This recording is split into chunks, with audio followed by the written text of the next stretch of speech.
G'day everyone and welcome.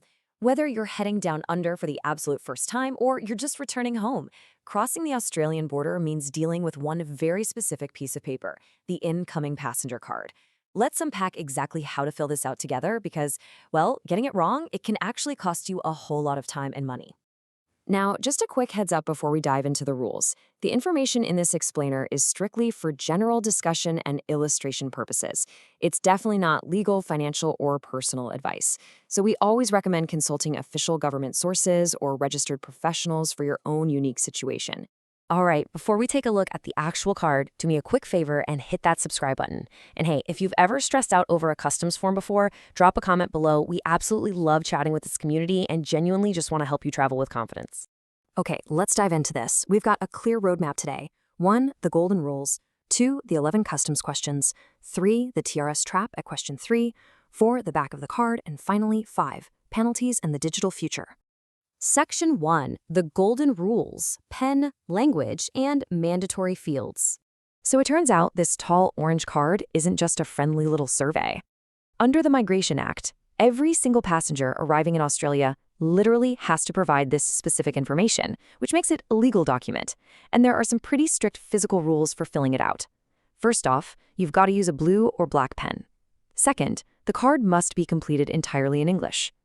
Now, while the Australian Border Force does provide printable sample translations online in dozens of languages, from Arabic to Vietnamese, the actual card you physically hand to the officer, that has to be filled out in English. And third, every single field is mandatory. You've got to sign it, date it, and complete the whole shebang on both sides. But the ultimate golden rule, which is actually printed right there on the card itself, is this. If unsure, choose yes. See, Australia's biosecurity laws are incredibly strict, mostly to protect our unique environment and agriculture. So, if you're looking at a packet of snacks in your bag and thinking, does this actually count as food? Do not try to guess. Just tick yes. A border officer will happily take a quick look, wave you right through if it's safe, and boom, you avoid a massive fine. Moving on to Section 2, the 11 customs questions, breaking down the front of the card. And this brilliantly illustrates how these yes or no checkboxes actually cover a ton of ground, and they're grouped logically to assess completely different risks. Notice how questions 1 and 2 target prohibited items like illegal drugs or weapons, plus restricted goods like alcohol and tobacco. Then questions 3, 4, and 5 sort of shift gears to commercial goods and currency. Questions 6 through 9, those are the heavy hitters for biosecurity. They're asking you about meat, fish, plants, seeds, and wooden articles. And finally, 10 and 11 cover health and environmental risks, asking if you visited farms, wilderness areas, or specific regions like Africa or South America recently. Let's highlight a few specific legal limits you'll definitely want to memorize. Question 2 asks if you are bringing in more than 2,250 milliliters of alcoholic beverages. To put that into perspective, that's about 3 standard bottles of wine.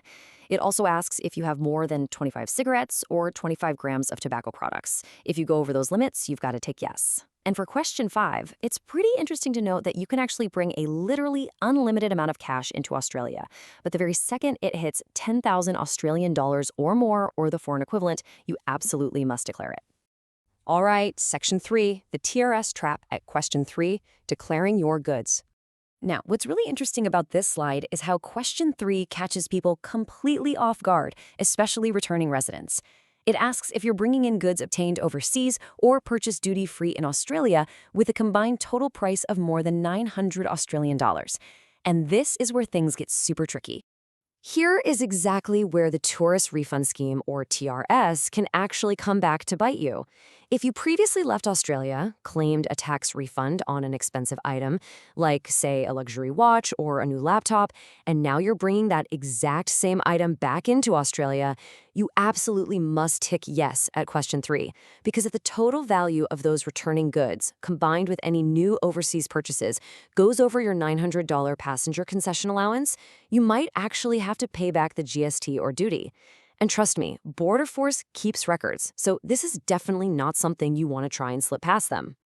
Okay, we're about halfway through the card now, so let's do a quick mid-explainer check-in. If you're finding this breakdown helpful so far, please do us a massive favor. Hit that subscribe button for more essential immigration and travel guides. Smash the like button too. And hey, if you've ever been stumped by a customs question, let us know down in the comments.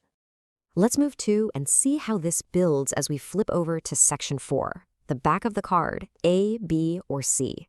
Once you physically flip the card over and jot down your emergency contacts, you're faced with 3 distinct blocks, A, B, and C. Now, you only fill out one of these depending on your exact status. Section A is for folks who are migrating permanently to Australia. Section B is for visitors or temporary entrants. Here, you'll need to list your intended length of stay, your country of residence, and your main reason for travel, like a holiday or business. And Section C, that is strictly for residents returning to Australia, where you just state the country where you spent the most time abroad. So pick your lane and make sure you fill it out completely. Also on the back are 2 absolutely critical legal questions about tuberculosis in criminal convictions. Notice how these are grouped right under the heading, if you are not an Australian citizen. For non-citizens, this piece of paper literally serves as a declaration in relation to health and character requirements under the Migration Act. It even acts as a sort of visa application form for certain special categories. Providing false information here? Yeah, that can directly affect your visa status. Which brings us to Section 5, Penalties and the Digital Future. What's at stake and what's next?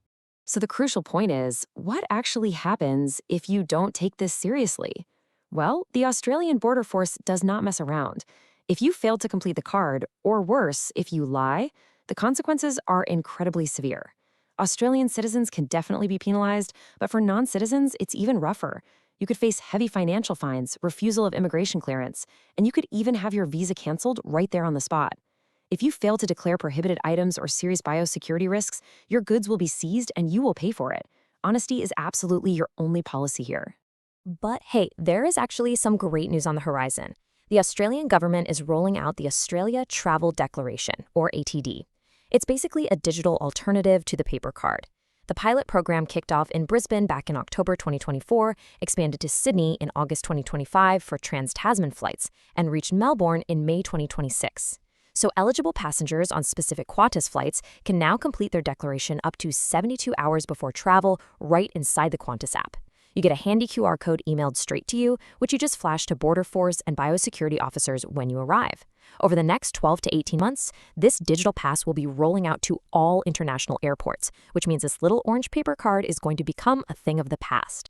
But until that digital rollout is fully complete nationwide, mastering the paper card is your absolute key to a stress-free arrival. So, right before you click away, I have one final question for you.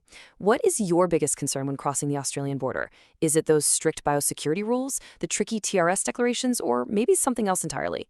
Let us know down in the comments. Make sure you subscribe to the channel, give this explainer a big thumbs up, and travel safely. I'll catch you in the next explainer.